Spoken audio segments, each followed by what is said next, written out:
Hello everyone, final revision में आपका स्वागत है और मैं हूं यश।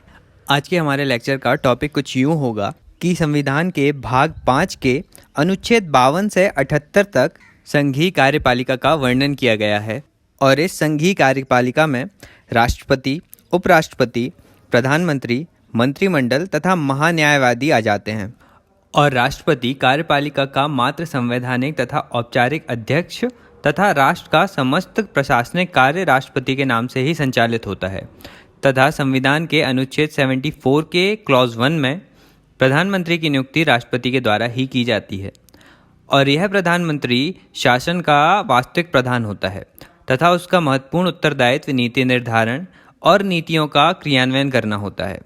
और इसके अलावा प्रशासनिक दक्षता बनाए रखना, जनता और सरकार के बीच प्रभावशाली संबंध बनाना तथा सरकार का संसद के साथ समन्वय बनाए रखना भी प्रधानमंत्री का ही कार्य होता है। तो अब लेक्चर को आगे बढ़ाते हुए यही सारे संघीय कार्यपालिका के टॉपिक्स हम डिटेल में डिस्कस करते हैं। तो सबसे पहले बात करते हैं भारत के प्रथम नागरिक मतलब हमारे राष्ट्रपति या प्रेसिडेंट के पद के बारे में, जो भारतीय गणराज्य का सर्वोच्च पद माना गया है। तो अब बात करते हैं आर्टिकल 58 के अनुसार राष्ट्रपति पद के लिए योग्यताओं की बात करते हैं। तो ऐसा व्यक्ति जो भारत का नागरिक हो, जिसकी उम्र 35 वर्ष से कम ना हो और वह लोकसभा का सदस्य निर्वाचित होने की योग्यता रखता हो और किसी लाभ के पद पर ना हो, तो ऐसा व्यक्ति राष्ट्रपति पद के लिए चुनाव लड़ने के योग्य माना जाता है। अब आगे राष्ट्रपति पद के लिए शर्तें कुछ इस प्रकार हैं कि आर्टिकल 59 के अनुसार राष्ट्रपति संसद के किसी सदन या किसी राज्य के विधानमंडल का सदस्य नहीं होगा, साथ ही वह अपने कार्यकाल के दौरान कोई लाभ का पद भी धारण नहीं करेगा। अब राष्ट्रपति का निर्वाचन जिस रीति से होता है, तो उस निर्वाचन मंडल में आर्टिकल 54 के अनुसार संसद के दोनों सदनों के निर्वाचित सदस्य तथा राज्य विधानसभाओं के निर्वाचित सदस्य आते हैं और निर्वाचन मंडल में मनोनीत सदस्य, चाहे वे संसद में हो या राज्य विधानमंडल में, तथा राज्य की विधान परिषदों के सदस्य सम्मिलित नहीं किए जाते। लेकिन 70वें संविधान संशोधन 1992 के अनुसार यूनियन टेरिटरी दिल्ली तथा पांडिचेरी की विधानसभाओं के निर्वाचित सदस्य भी राष्ट्रपति चुनाव में हिस्सा लेते हैं। अब बात करें कि राष्ट्रपति के निर्वाचन की प्रक्रिया किस तरह से होती है, तो राष्ट्रपति का चुनाव अप्रत्यक्ष रूप से अनुपातिक प्रतिनिधित्व प्रणाली की एकल संक्रमणीय मत पद्धति के माध्यम से गुप्त मतदान के द्वारा होता है। इस चुनाव में एक निर्वाचन मंडल कार्य करता है, जिसमें राष्ट्रपति के चुनाव में प्रत्येक सदस्य वरीयता के आधार पर मतदान करता है। इस आधार पर प्रत्येक सदस्य मतपत्र पर सभी उम्मीदवारों के सामने प्रथम और द्वितीय वरीयता अंकित करता है। मतलब यदि सामने 2 उम्मीदवार हैं तो मतदाता को बताना होगा कि वह पहली पोजीशन में किसे राष्ट्रपति चाहता है और यदि वह राष्ट्रपति नहीं होते तो दूसरी पोजीशन में उनके अनुसार किसे राष्ट्रपति बनाया जाना चाहिए। और राष्ट्रपति की इस निर्वाचन की प्रक्रिया में राज्यसभा के निर्वाचित सदस्यों के मतों का मूल्य तथा संसद के प्रत्येक सदन के प्रत्येक निर्वाचित सदस्य के मतों के मूल्य का जो फॉर्मूला यूज़ किया जाता है वह आप अपने स्क्रीन पर देख सकते हैं। और निर्वाचन के लिए इन फार्मूलाज को इसलिए यूज़ किया जाता है ताकि विभिन्न राज्यों के बीच तथा संघ एवं राज्यों के बीच समानुपात बनाया रखा जा सके। अब आगे मतदान की प्रक्रिया और मतों की गिनती की बात करें तो राष्ट्रपति के निर्वाचन में निर्वाचन मंडल में शामिल प्रत्येक प्रत्याशी को एक मत देने का अधिकार होता है और वह अपना मत सभी प्रत्याशियों के समक्ष प्राथमिकता के रूप में व्यक्त करता है। वह केवल अपनी पहली प्राथमिकता का मत ही दे सकता है। अब यदि किसी प्रत्याशी को पहले प्राथमिकता के मतगणना के मतों में पूर्ण कोटा प्राप्त हो जाता है तो उसे निर्वाचित घोषित कर दिया जाता है। अब यह जो मतों का पूर्ण कोटा है उसके लिए जो फॉर्मूला है वो आप अपने स्क्रीन पर देख सकते हैं। और इस फॉर्मूले को समझने के लिए मान लीजिए कि राष्ट्रपति के निर्वाचन में कुल 1000 वैध मत प्रदान किए गए हैं, तो कुल मतों का कोटा हो जाता है 501। अब यदि उदाहरण के लिए 3 प्रत्याशी खड़े हुए हैं राष्ट्रपति पद के निर्वाचन के लिए और प्रथम वरीयता के लिए तीनों में मतों का कुल कोटा प्राप्त नहीं कर पाते हुए, मतलब फॉर्मूले के अनुसार उन्हें 501 से कम मत प्राप्त होते हैं, तो यह निर्वाचन अपनी द्वितीय अवस्था में पहुंच जाता है जिसमें द्वितीय प्राथमिकता के मतों की गणना होती है। और इस द्वितीय अवस्था में जिस भी कैंडिडेट को प्राथमिक मतों की मतगणना में सबसे कम वोट प्राप्त होते हैं तो उसके मतों को विभाजित कर दिया जाता है और ऐड कर दिया जाता है उन प्रत्याशियों के मतों में जिसे इस लास्ट वाले प्रत्याशी से ज़्यादा मतों का कोटा प्राप्त हुआ होता है, और इसी प्रोसेस के माध्यम से इलेक्शन की प्रोसेस आगे बढ़ती है। और वर्ष 1969 में भारत के राष्ट्रपति के निर्वाचन में द्वितीय वरीयता के मतों की गणना की गई थी, जिसमें तत्कालीन निर्दलीय उम्मीदवार वीवी गिरी चुनाव जीते थे। तो ये सारी प्रक्रिया है भारत के राष्ट्रपति के चुनाव की। अब इस चुनाव से संबंधित कुछ विवाद के मुद्दे भी हैं, जैसे राष्ट्रपति का निर्वाचन चुनाव आयोग द्वारा संपन्न कराया जाता है तथा इससे संबंधित सभी विवाद केवल उच्चतम न्यायालय के अधीन होते हैं।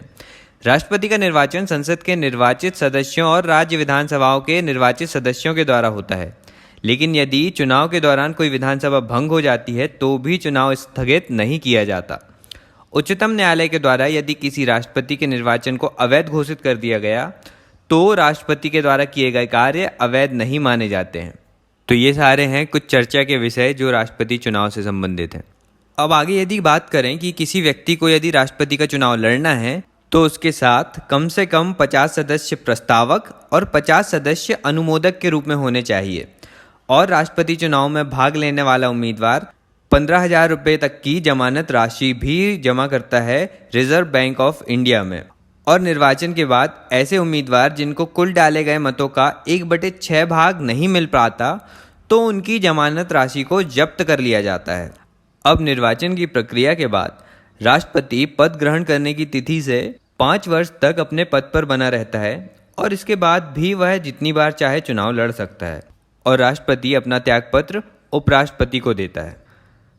अब आगे राष्ट्रपति पद की शपथ की बात करें तो आर्टिकल 60 के अनुसार राष्ट्रपति को उच्चतम न्यायालय का मुख्य न्यायाधीश अथवा उसकी अनुपस्थिति में उच्चतम न्यायालय का वरिष्ठतम न्यायाधीश शपथ दिलाता है, और राष्ट्रपति के द्वारा अपनी पूरी क्षमता से संविधान के संरक्षण, रक्षा और बचाव की शपथ ली जाती है।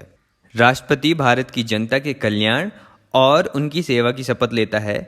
और एक फैक्ट यह भी है कि राष्ट्रपति केवल अपने पद की शपथ लेता है, उसकी गोपनीयता की नहीं। और भारत के जितने भी अन्य पदाधिकारी हैं उनकी शपथ का प्रावधान संविधान की 3री अनुसूची में दिया गया है, लेकिन राष्ट्रपति की शपथ का प्रावधान अनुच्छेद 60 में दिया गया है। चलिए अब बात करते हैं कि उपराष्ट्रपति राष्ट्रपति के रूप में मतलब कार्यवाहक राष्ट्रपति के रूप में किस तरह से कार्य करता है। तो कुछ परिस्थितियां होती हैं जिनके कारण उपराष्ट्रपति को राष्ट्रपति का पद धारण करना पड़ता है, जैसे 5 वर्ष का कार्यकाल समाप्त होने पर, राष्ट्रपति की मृत्यु होने पर, राष्ट्रपति को महाभियोग के द्वारा हटाए जाने पर, राष्ट्रपति द्वारा स्वयं पद त्याग करने पर, और राष्ट्रपति के रूप में निर्वाचन को अवैध घोषित करने पर उपराष्ट्रपति राष्ट्रपति का पद ग्रहण करता है। लेकिन कार्यवाहक राष्ट्रपति का पद ग्रहण करने से अधिकतम 6 माह के अंदर राष्ट्रपति के पद का चुनाव किया जाना चाहिए। अब उपराष्ट्रपति के द्वारा राष्ट्रपति पद के कार्यों के निर्वहन के समय यदि उनकी मृत्यु हो जाती है या फिर अन्य किसी कारण से उन्हें अपने पद से हटना पड़ता है तो उच्चतम न्यायालय का मुख्य न्यायाधीश राष्ट्रपति पद का कार्यभार ग्रहण करता है, और मुख्य न्यायाधीश की अनुपस्थिति में उच्चतम न्यायालय के वरिष्ठ न्यायाधीश को राष्ट्रपति पद के दायित्वों का निर्वहन करना होता है। और कार्यवाहक राष्ट्रपति से संबंधित एक छोटा सा फैक्ट ये है कि 3 मई 1969 को राष्ट्रपति डॉक्टर जाकिर हुसैन की मृत्यु के बाद उपराष्ट्रपति वीवी गिरी ने उनका पद धारण किया था, और 11 फरवरी 1977 को फखरुद्दीन अली अहमद की मृत्यु के बाद उपराष्ट्रपति BD जत्ती ने राष्ट्रपति का पद संभाला था। चलिए तो अब आगे राष्ट्रपति के पद के विशेषाधिकारों की बात कर लेते हैं, जिनका उल्लेख संविधान के आर्टिकल 361 में है। इनके अनुसार राष्ट्रपति अपनी शक्तियों और कार्यालय के कर्तव्यों का निष्पादन करते रहने के लिए किसी भी न्यायालय के प्रति उत्तरदायी नहीं होंगे, और उनके पद पर रहने के दौरान उनके विरुद्ध किसी भी प्रकार की आपराधिक कार्यवाही आरंभ नहीं की जाएगी और ना ही इसे बनाए रखा जाएगा। राष्ट्रपति को अपने कार्यालय के दौरान किसी भी न्यायपालिका के द्वारा हिरासत में रखने या जेल में रखने का आदेश नहीं दिया जाएगा, लेकिन राष्ट्रपति के द्वारा व्यक्तिगत रूप से किए गए कार्यों के विरुद्ध सिविल कार्यवाही आरंभ की जा सकती है, लेकिन इसके पहले उसे आवेदनकर्ता को अपना नाम, निवास का स्थान और राष्ट्रपति के विरुद्ध कार्यवाही के कारण के विवरण 2 महीने पूर्व प्रस्तुत करने होते हैं। तो ये सारे विशेषाधिकार राष्ट्रपति को प्राप्त होते हैं। अब आगे मोस्ट इम्पॉर्टेंट टॉपिक राष्ट्रपति की शक्तियां और उसके कार्यों की बात करेंगे हम। तो संघ सरकार के सभी कार्य राष्ट्रपति के नाम से किए जाते हैं। राष्ट्रपति राष्ट्र का संवैधानिक प्रधान होता है, जो कि शक्तियों का नहीं बल्कि प्रभाव का उपयोग करता है। अब दो प्रकार की शक्तियाँ होती हैं राष्ट्रपति की, पहली सामान्य शक्तियाँ, दूसरी आपातकालीन शक्तियाँ। चलिए तो पहले सामान्य शक्तियों की बात करते हैं, जिसमें सर्वप्रथम हम बात करेंगे कार्यपालिकीय शक्तियों की। तो आर्टिकल 53 में राष्ट्रपति की कार्यपालिकीय शक्तियों का वर्णन है, जिसके अंतर्गत राष्ट्रपति आर्टिकल 75 के क्लॉज 1 के अनुसार प्रधानमंत्री की नियुक्ति करता है तथा आर्टिकल 75 के क्लॉज 2 के अनुसार प्रधानमंत्री की सलाह से राष्ट्रपति के द्वारा अन्य मंत्रियों की नियुक्ति भी की जाती है। फिर आर्टिकल 75 के क्लॉज 3 में उल्लिखित है कि मंत्री व्यक्तिगत रूप से राष्ट्रपति के प्रति उत्तरदायी होंगे, लेकिन मंत्रिपरिषद सामूहिक रूप से लोकसभा के प्रति ही उत्तरदायी होती है। फिर आगे आर्टिकल 77 में उल्लिखित है कि राष्ट्रपति के द्वारा मंत्रियों को अपने विभागों के कार्य भी आवंटित किए जाते हैं। संघ सरकार के सभी पदाधिकारी, जिसमें उच्चतम न्यायालय के न्यायाधीश, उच्च न्यायालय के न्यायाधीश, नियंत्रक एवं महालेखा परीक्षक, संघ लोक सेवा आयोग के अध्यक्ष, निर्वाचन आयुक्त तथा 2 या 2 से अधिक राज्यों के लिए स्थापित लोक सेवा आयोग के अध्यक्षों की नियुक्ति भी राष्ट्रपति के द्वारा ही की जाती है। अब इन सभी की नियुक्ति के बाद ये भी जान लेते हैं कि इन्हें यदि पद से हटाना है तो उसकी प्रक्रिया क्या है। तो राष्ट्रपति उच्चतम न्यायालय तथा उच्च न्यायालय के न्यायाधीशों, नियंत्रक एवं महालेखा परीक्षक और मुख्य निर्वाचन आयुक्त को अपने पद से तभी हटाएगा जब संसद विशेष बहुमत से प्रस्ताव पारित कर दे। और फिर संघ लोक सेवा आयोग के अध्यक्ष, सदस्य और राज्य लोक सेवा के अध्यक्ष और सदस्यों को उच्चतम न्यायालय की अनुशंसा के आधार पर ही राष्ट्रपति हटा सकता है। और इनके अलावा जिन पदाधिकारियों को राष्ट्रपति नहीं हटा सकता, वे सभी राष्ट्रपति के प्रसाद पर्यंत तक कार्य नहीं करते हैं। तो ये सारी बातें हैं राष्ट्रपति की कार्यपालिकीय शक्तियों की। अब आगे बढ़ते हैं और बात करते हैं कि राष्ट्रपति को किस तरह की विधायी शक्तियां प्राप्त हैं। तो वर्ष के प्रथम सत्र में राष्ट्रपति दोनों सदनों की संयुक्त बैठक को संबोधित करता है और नवनिर्वाचित लोकसभा के बाद होने वाले संसद के प्रथम संयुक्त अधिवेशन को संबोधित भी करता है। राष्ट्रपति के द्वारा संसद को संदेश भेजना, संसद की बैठक बुलाना और संसद के सत्र समाप्त करना तथा लोकसभा का विघटन करना भी विधायी शक्तियों के अंतर्गत ही आते हैं। राष्ट्रपति लोकसभा में 2 एंग्लो इंडियन समुदाय के व्यक्तियों को मनोनीत भी करता है, तो वहीं राज्यसभा में साहित्य, विज्ञान, कला और समाज सेवा से जुड़े हुए 12 सदस्यों को मनोनीत करता है। और भारत सरकार द्वारा निर्मित विधि पर राष्ट्रपति के हस्ताक्षर होते हैं और राष्ट्रपति को संसद के द्वारा पारित किसी विधि पर वीटो करने की शक्ति प्राप्त होती है। और संसद के सत्र में न होने के दौरान राष्ट्रपति संघ सूची और समवर्ती सूची के विषयों पर अध्यादेश भी जारी कर सकते हैं। चलिए तो अब ये विधि से संबंधित जो वीटो शक्ति है उसके बारे में जान लेते हैं कि वीटो पावर होती क्या है राष्ट्रपति की। तो संविधान में वीटो शब्द का प्रयोग नहीं किया गया है, बल्कि इसका प्रयोग व्यवहारिक रूप में ही होता है। आर्टिकल 111 के अनुसार जो भी विधेयक लोकसभा और राज्यसभा के द्वारा पारित होकर राष्ट्रपति के समक्ष हस्ताक्षर के लिए प्रस्तुत किए जाते हैं, उस पर राष्ट्रपति इन शक्तियों का प्रयोग कर सकता है। चलिए तो अब इन वीटो पावर के बारे में डिटेल में डिस्कस करते हैं, जिसमें सबसे पहले बात करते हैं निरपेक्ष वीटो की, जिसके तहत राष्ट्रपति किसी भी विधेयक पर अनुमति देने से मना कर देता है। इसका प्रयोग डॉक्टर राजेंद्र प्रसाद ने पेप्सू विधेयक पर किया था, सिर्फ एक बार। अगला वीटो आता है निलंबनकारी वीटो, जिसमें राष्ट्रपति विधेयक को पुनर्विचार के लिए सदन को वापस कर सकता है। जैसे वर्ष 2006 में सांसदों के लाभ के पद से संबंधित जो विधेयक था, उस विधेयक को एपीजे अब्दुल कलाम जी ने पुनर्विचार के लिए सरकार को भेज दिया था और इस विधेयक को दोबारा भेजे जाने पर राष्ट्रपति ने हस्ताक्षर भी किए थे। अब अगला वीटो आता है पॉकेट वीटो, जिसके तहत राष्ट्रपति किसी भी विधेयक पर कोई कार्यवाही नहीं करता, मतलब राष्ट्रपति अपने पास जब्त कर लेता है उस विधेयक को। और संविधान द्वारा राष्ट्रपति को किसी विधेयक पर अनुमति देने या इनकार करने या उसे वापस लौटाने का कोई समय निर्धारित नहीं है, इसीलिए जब तक चाहे राष्ट्रपति अपने पास विधेयक को रख सकता है। उदाहरण के लिए वर्ष 1986 में संसद ने भारतीय डाकघर विधेयक पारित किया था और इस विधेयक के कुछ प्रावधान प्रेस की स्वतंत्रता के विरुद्ध होने के कारण इसकी बहुत आलोचना हुई थी। इसी कारण राष्ट्रपति ज्ञानी जैल सिंह ने इस विधेयक को ना ही अनुमति दी और ना ही अनुमति देने से इनकार किया, मतलब इस विधेयक पर उन्होंने पॉकेट वीटो का प्रयोग किया था। तो ये 3 वीटो पावर्स होती हैं राष्ट्रपति के पास। अब राष्ट्रपति की अगली विधायी शक्ति है अध्यादेश जारी करने की शक्ति। तो आर्टिकल 213 के अनुसार राज्यपाल और आर्टिकल 123 के अनुसार राष्ट्रपति ही अध्यादेश जारी कर सकते हैं। राष्ट्रपति संघ सूची और समवर्ती सूची से संबंधित विषयों पर अध्यादेश जारी करते हैं, लेकिन किसी राज्य में राष्ट्रपति शासन हो या राष्ट्रीय आपातकाल लगा हो तो राष्ट्रपति राज्य सूची पर भी अध्यादेश जारी कर सकते हैं। भारत के संविधान में अध्यादेश का प्रावधान भारत शासन अधिनियम 1935 से लिया गया है और आर्टिकल 123 के अनुसार अध्यादेश जारी करने के लिए कुछ परिस्थितियां होती हैं, जैसे यदि राष्ट्रपति को ऐसा प्रतीत हो कि विधि के निर्माण की तत्कालीन आवश्यकता है, या फिर सरकार के समक्ष आकस्मिक परिस्थितियां विद्यमान हों, या फिर संसद के दोनों सदन अथवा एक सदन सत्र में ना हो, तो ही राष्ट्रपति अध्यादेश जारी कर सकते हैं। अब इस अध्यादेश के लिए एक इम्पॉर्टेंट फैक्ट ये भी है कि अध्यादेश जारी करने के बाद संसद की अगली बैठक से 6 सप्ताह की अवधि के अंदर यदि संसद इसे अनुमोदित ना करे तो अध्यादेश स्वतः ही समाप्त हो जाता है, या फिर राष्ट्रपति इसे कभी भी वापस ले सकता है। चलिए, तो ये सारी हो गई विधायी शक्तियाँ। अब राष्ट्रपति की वित्तीय शक्तियों की बात कर लेते हैं। तो लोकसभा में धन विधेयक प्रस्तुत करने से पहले राष्ट्रपति की पूर्व अनुमति लेनी होती है। धन विधेयक पारित होने के बाद उस पर राष्ट्रपति के हस्ताक्षर होते हैं। और इसके अलावा प्रत्येक वित्तीय वर्ष के आरंभ में राष्ट्रपति के द्वारा वार्षिक वित्तीय विवरण लोकसभा में वित्त मंत्री के माध्यम से प्रस्तुत किया जाता है, जिसे लोकप्रिय भाषा में बजट कहा जाता है। सरकार के वित्तीय खर्च पर निगरानी रखने का कार्य भारत के नियंत्रक और महालेखा परीक्षक मतलब कैग का होता है, और कैग के द्वारा अपनी रिपोर्ट राष्ट्रपति को ही प्रस्तुत की जाती है। राष्ट्रपति इसे संसद के समक्ष रखवाता है, जिस पर संसद में विचार विमर्श किया जाता है।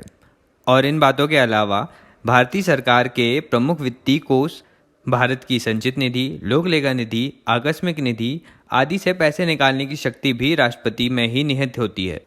चलिए, अब बात करते हैं राष्ट्रपति की न्यायिक शक्तियों की, जिसका उल्लेख आर्टिकल 72 में है, जिसके अनुसार संघ सूची या संघ शासन से संबंधित सभी विषयों पर राष्ट्रपति क्षमा दे सकता है। अब इन समाधानों के कुछ प्रकार होते हैं, जिसमें सबसे पहले आता है पार्डन, मतलब इसके द्वारा अभियुक्त पर सभी प्रकार के अपराध के आरोप एवं दंड समाप्त कर दिए जाते हैं राष्ट्रपति के द्वारा। फिर दूसरा आता है लघुकरण या कम्यूटेशन, एक प्रकार के दंड के स्थान पर दूसरा दंड दे दिया जाता है इसमें, और इसमें दंड की प्रकृति चेंज हो जाती है, जैसे मृत्यु दंड के आरोपी को आजीवन कारावास का दंड दे दिया जाए। फिर आता है परिहार या रेमिशन, इसमें केवल दंड की अवधि को कम कर दिया जाता है, लेकिन दंड की प्रकृति को परिवर्तित नहीं किया जाता, जैसे 1 वर्ष की सज़ा को 6 महीने की सज़ा में बदल दिया जाए। फिर इसके बाद आता है निलंबन या रेस्पाइट, जब किसी विशेष परिस्थिति को देखते हुए या किसी तथ्य को ध्यान में रखते हुए दोषी व्यक्ति को निर्धारित सजा के बजाय कम सजा प्रदान की जाती है तो उसे निलंबन कहा जाता है। फिर लास्ट में आता है विराम या रेप्रीव, क्षमादान के लिए जब राष्ट्रपति के समक्ष अनुरोध किया जाता है तो उस अवधि में सजा स्थगित कर दी जाती है, जिसे विराम कहा जाता है। यह मृत्युदंड के मामले में लागू होता है। तो ये सारी थी राष्ट्रपति की क्षमादान शक्तियाँ। अब आगे राष्ट्रपति की सैन्य शक्तियों की बात करते हैं। तो राष्ट्रपति को युद्ध एवं संधियों की घोषणा करने का अधिकार होता है। भारत के द्वारा संपन्न सभी अंतर्राष्ट्रीय संधियां राष्ट्रपति के नाम से ही संपादित होती हैं। राष्ट्रपति भारत की थल सेना, जल सेना और वायु सेना का कमांडर भी होता है, और भारत में स्थापित केंद्रीय सैनिक बल भी राष्ट्रपति के अधीन ही कार्य करते हैं। चलिए, अब आगे राष्ट्रपति की कूटनीतिक शक्तियों की यदि बात करें तो भारत का प्रथम नागरिक है राष्ट्रपति। वह भारत में नियुक्त सभी विदेशी राजदूतों से परिचय प्राप्त करता है तथा भारत के सभी राजदूतों के साथ साथ कॉमनवेल्थ देशों के उच्चायुक्तों की भी नियुक्ति करता है तथा मित्र देशों के साथ भारत के संबंधों को सुदृढ़ करने के लिए अनेक देशों की यात्राएं भी करता है। चलिए, अब इन कूटनीतिक शक्तियों को जानने के बाद बात करते हैं राष्ट्रपति के आपातकालीन शक्तियों की। तो आपातकालीन शक्तियों का उल्लेख भाग 18 के अनुच्छेद 352 से 360 तक है, जिसमें सबसे पहले बात करते हैं राष्ट्रीय आपातकाल की, जिसका उल्लेख अनुच्छेद 352 में दिया गया है। राष्ट्रीय आपातकाल के अंतर्गत यदि राष्ट्रपति को यह प्रतीत हो जाए कि युद्ध, बाह्य आक्रमण या सशस्त्र विद्रोह के कारण भारत या उसके किसी भाग में शांति या व्यवस्था के ऊपर खतरा है अथवा वास्तविक रूप में युद्ध छिड़ गया है, तब राष्ट्रीय आपातकाल की घोषणा हो सकती है तथा 44वें संविधान संशोधन अधिनियम 1978 के द्वारा आंतरिक अशांति के बजाय सशस्त्र विद्रोह शब्द को जोड़ दिया गया था तथा यह भी लिखा गया था कि राष्ट्रीय आपातकाल की घोषणा मंत्रिमंडल की लिखित सलाह पर ही संभव है और यह राष्ट्रीय आपातकाल वर्ष 1962 और 1971 में बाह्य आक्रमण के कारण घोषित हुए थे, जबकि वर्ष 1975 में आपातकाल की घोषणा आंतरिक अशांति के आधार पर की गई थी। चलिए अब आपातकालीन शक्तियों में दूसरी बात आती है आर्टिकल 356 की, जिसमें राष्ट्रपति शासन के बारे में बताया गया है। इसके तहत यदि राष्ट्रपति को राज्यपाल की रिपोर्ट या किसी अन्य प्रकार से यह संतुष्टि हो जाए कि ऐसी परिस्थितियां उत्पन्न हो गई हैं कि राज्य का शासन संवैधानिक तंत्र के अनुसार संचालित नहीं हो पा रहा है, तब राष्ट्रपति राज्य की समूची शक्तियों को अपने हाथ में ले सकता है। लेकिन यह उल्लेखनीय है कि राज्य की विधानसभा पहले निलंबित की जाती है तथा संसद में दोनों सदनों के प्रस्ताव पारित होने के बाद ही राज्य विधानसभा को भंग किया जाता है। अब आर्टिकल 356 के संबंध में उच्चतम न्यायालय ने बम्बई वाद 1994 में यह स्पष्ट कह दिया था कि संवैधानिक तंत्र की विफलता का वस्तुनिष्ठ आधार होना चाहिए। यह केवल राष्ट्रपति या राज्यपाल के निर्णय का विषय नहीं है। मतलब जो राष्ट्रपति शासन लगेगा किसी भी राज्य में, तो वहाँ पर इसको लगाए जाने का आधार संवैधानिक होना चाहिए। यदि आधार असंवैधानिक पाया जाता है तो न्यायपालिका भंग विधानसभा को फिर से पुनर्जीवित कर सकती है। चलिए अब इसके बाद बात करते हैं वित्तीय आपातकाल की, जिसका उल्लेख आर्टिकल 360 में है। यदि राष्ट्रपति को यह विश्वास हो जाए कि भारत या उसके किसी भाग में आर्थिक साख या वित्तीय स्थायित्व को खतरा है, तो वह वित्तीय आपातकाल की घोषणा कर सकता है। अब आगे वित्तीय आपातकाल के प्रभाव कुछ इस तरह से दिखते हैं कि संघ और राज्य के किसी वर्ग के अधिकारियों के वेतन में कटौती की जा सकती है, जिसमें उच्चतम न्यायालय और उच्च न्यायालय के न्यायाधीशों के वेतन और भत्ते में कटौती भी शामिल होती है। और वित्तीय आपातकाल के दौरान संघ तथा राज्यों के बीच करों का विभाजन भी स्थगित हो जाता है। अभी तक वित्तीय आपातकाल की घोषणा भारत में नहीं हुई है। तो ये सारी बातें थी विभिन्न आपातकालीन शक्तियों की। अब इन सभी आपातकालीन शक्तियों को संघीय प्रशासन के विरुद्ध माना जाता है, क्योंकि संघीय शासन एकात्मक शासन के रूप में कार्य करने लगता है। इसके अलावा राज्य को संविधान से प्राप्त शक्तियां निरर्थक हो जाती हैं और व्यक्तियों के मूल अधिकार भी स्थगित कर दिए जाते हैं। इसीलिए लोकतांत्रिक देश के लिए ये आपातकालीन शक्तियां अनुचित प्रतीत होती हैं। लेकिन कुछ परिस्थितियों में आपातकाल जरूरी भी हो जाता है, और यही कारण है कि डॉक्टर BR अम्बेडकर ने कहा था कि आपातकाल का प्रावधान एक कड़वी दवाई की भांति है, जिसका प्रयोग केवल अंतिम स्थिति में किया जाएगा, जब अन्य विकल्प मौजूद ना हो। चलिए तो अब भारत के राष्ट्रपति से संबंधित लगभग सारे फैक्ट्स कवर हो जाते हैं। अब इसके बाद अंत में भारत के राष्ट्रपति की पद मुक्ति या राष्ट्रपति को पद से हटाया जाना या महाभियोग की प्रक्रिया के बारे में भी जान लेते हैं। तो संविधान के उल्लंघन के आधार पर महाभियोग या इम्पीचमेंट की प्रक्रिया राष्ट्रपति के ऊपर चलाई जा सकती है, जिसका उल्लेख आर्टिकल 61 में है। महाभियोग एक अर्धन्यायिक प्रक्रिया है और इस प्रक्रिया में सबसे पहले संसद का कोई सदन राष्ट्रपति पर संविधान के उल्लंघन का आरोप लगाता है, और आरोप लगाने के लिए कुछ महत्वपूर्ण तथ्यों को ध्यान में रखना आवश्यक होता है। जैसे सदन के द्वारा लगाया गया आरोप एक संकल्प या रिजोल्यूशन के रूप में होना चाहिए, और राष्ट्रपति को कम से कम 14 दिनों की पूर्व लिखित सूचना देने के बाद ही संकल्प को सदन द्वारा प्रस्तावित करना चाहिए। जिस सदन द्वारा प्रस्ताव लाया जा रहा है उस सदन के कम से कम 1/4 सदस्यों द्वारा संकल्प पर हस्ताक्षर होने चाहिए, और जिस सदन में संकल्प प्रस्तावित किया गया है उस सदन के कम से कम 2/3 सदस्यों के बहुमत द्वारा ऐसा संकल्प पारित किया जाना चाहिए। और जब बहुमत से यह प्रस्ताव पारित हो जाता है तो उसे दूसरे सदन में प्रक्रिया के लिए आगे भेज दिया जाता है, और दूसरा सदन राष्ट्रपति पर लगाए गए आरोपों की जांच करता है या करवाता है। दूसरे सदन की जांच प्रक्रिया के दौरान राष्ट्रपति को यह अधिकार होता है कि वह स्वयं उपस्थित होकर या अपने प्रतिनिधि के माध्यम से अपना पक्ष रख सके, और यदि दूसरे सदन में भी राष्ट्रपति पर लगाए गए आरोप सिद्ध हो जाते हैं और दूसरा सदन भी अपने 2/3 सदस्यों के बहुमत से महाभियोग प्रस्ताव पास कर देता है, तो संकल्प पारित होने की तिथि से राष्ट्रपति अपने पद से हट जाते हैं। चलिए तो यहाँ पर भारत के राष्ट्रपति से संबंधित सारे टॉपिक्स कवर हो जाते हैं। अब एक छोटा सा टॉपिक भारत के महान्यायवादी के बारे में जान लेते हैं, जिसका उल्लेख संविधान के आर्टिकल 76 में है। तो भारत का महान्यायवादी भारत सरकार को विधि के संबंध में परामर्श देने वाला सबसे बड़ा अधिकारी होता है। उच्चतम न्यायालय और उच्च न्यायालय में लंबित मामलों में वह भारत सरकार का प्रतिनिधित्व करता है तथा राष्ट्रपति के द्वारा जब कोई विषय उच्चतम न्यायालय के परामर्श के लिए सौंपा जाता है तो इसके पहले महान्यायवादी की सलाह ली जाती है, जिसका उल्लेख आर्टिकल 143 में किया गया है। संविधान में यह उल्लिखित है कि महान्यायवादी की नियुक्ति राष्ट्रपति के द्वारा होगी। महान्यायवादी उच्चतम न्यायालय के न्यायाधीश की नियुक्ति के लिए योग्यता रखने वाला व्यक्ति ही होगा। महान्यायवादी राष्ट्रपति के प्रसाद पर्यंत अपना पद धारण करता है और इसके वेतन तथा भत्ते राष्ट्रपति के द्वारा ही निर्धारित किए जाते हैं। मतलब संविधान में महान्यायवादी के लिए कोई निश्चित कार्यकाल डिसाइड नहीं है और सरकार के परिवर्तन के साथ ही महान्यायवादी का भी परिवर्तन हो जाता है। अब महान्यायवादी को संसद के दोनों सदनों में बोलने का अधिकार तो होता है, लेकिन इसे सदन में मतदान का अधिकार नहीं होता। अब महान्यायवादी को सहायता प्रदान करने के लिए 2 सॉलिसिटर जनरल और अनेक सहायक सॉलिसिटर जनरल को नियुक्त किया जाता है। 2 सॉलिसिटर जनरल की नियुक्ति सामान्यतः 3 वर्षों के लिए की जाती है। चलिए, तो इन सारे तथ्यों को जानने के बाद इसी पॉइंट पर वीडियो को रोकते हैं और आज का लेक्चर बस इतना ही रखते हैं। तो वीडियो पसंद आया तो लाइक ज़रूर कीजिए और यदि आप इस चैनल में न्यू हैं तो चैनल को सब्सक्राइब ज़रूर कीजिए और फ्रेंड्स के साथ वीडियो शेयर ज़रूर कीजिएगा।